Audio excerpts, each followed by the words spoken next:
Barbier, je suis PDG de deux SCOP dans le territoire Nord-Charente, donc la SCOP qui est derrière nous, STPR, Société de Travaux Publics et Ruraux ou Réseau comme on veut, et aussi l'entreprise l'ABTP. Donc on est deux sociétés coopératives et un homme, une voix, ça c'est le fondement de la SCOP. STPR a décidé de se lancer dans la démarche RSE parce que c'était, on va dire, le moment de maturité et où il faut aujourd'hui s'adapter à la nouvelle société qui émerge, autant sur l'aspect social que sur l'aspect environnement. Aujourd'hui, c'est deux démarches qui sont indispensables dans la gestion de l'entreprise. Et puis il y a ce beau label RSE là, qui nous aide à nous lancer là-dedans, qui nous permet d'aborder toute cette partie RSE d'une manière plus tendre, plus cool. Voilà. Nous, on est situé au milieu d'un territoire très rural. Il faut que l'entreprise s'intègre dans le milieu associatif, s'intègre un peu dans l'éducation nationale, s'intègre dans les municipalités pour donner un coup de pouce s'il y a besoin sur des parties techniques. Voilà, c'est aujourd'hui un de nos points forts, je pense aussi, c'est qu'on est plutôt intégré dans le tissu local. Alors une bonne pratique à partager, effectivement, pour nous, elle est aujourd'hui plutôt axée sur la recherche de personnel et la formation. Il faut qu'on arrive à remotiver nos jeunes, à revendre nos métiers pour pouvoir redonner goût et retrouver du personnel pour demain. Donc moi j'ai fait le choix de m'intégrer dans les CFA.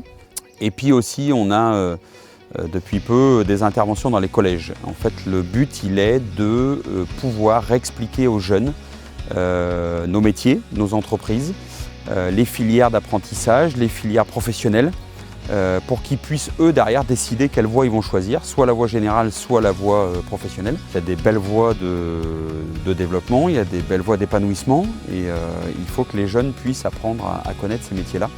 La preuve en est que ça fonctionne puisque on a fait des interventions au collège cette année et j'ai trouvé 4 apprentis pour l'année prochaine. On est super bien accompagné par la Fédé des SCOP, du BTP, ça c'est indéniable. C'est une démarche simple, c'est une démarche qui reprend des thèmes qu'on fait en fait tous les jours.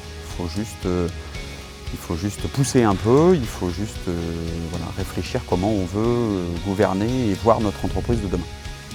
Alors sur le volet environnemental, on a, je pense que chez STPR, à la base, on a ça dans l'ADN, c'est-à-dire que quand on a construit ce bâtiment-là, il y a 12 ans, on a mis une cuve de récupération d'eau de pluie là, de 20 000 litres enterrée pour laver le matériel. Après, on a aussi mis des panneaux de production qu'on voit derrière nous, là, de production d'eau chaude, pour l'eau chaude sanitaire. Voilà. Et puis là, on vient dernièrement de faire un projet de stockage et autoconsommation pour baisser notre empreinte carbone, plus nos véhicules qu'on essaye de transformer du thermique à l'électrique.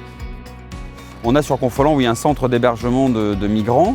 Et donc, comme on a beaucoup de soucis de recrutement de personnel, on a réussi à monter une sorte de partenariat avec le collectif qui s'occupe d'eux et on a recruté déjà 2 migrants, donc un chez STPR, un chez la BTP, depuis maintenant 4 semaines. On en a eu un autre en stage chez la BTP. Ça se passe super bien. On a participé à l'opération collective, donc là, organisée par la fédération SCOP BTP. C'est un moyen de rentrer dans la démarche RSE avec des formateurs qui nous expliquent comment faire, pourquoi le faire et qui nous accompagnent. Donc on a ce qu'on appelle des réunions collectives ou des réunions plutôt individuelles par entreprise. Les réunions collectives, c'est plutôt sympa parce que ça permet aussi de se connaître entre SCOP. Ça permet d'échanger sur les pratiques de chacun, ça permet de voir où on peut s'améliorer, ça permet d'échanger sur des fournisseurs, d'échanger sur... puis de s'épauler aussi et puis de voir qu'on est plus fort à plusieurs que tout seul et puis peut-être créer quelques échanges pour l'avenir.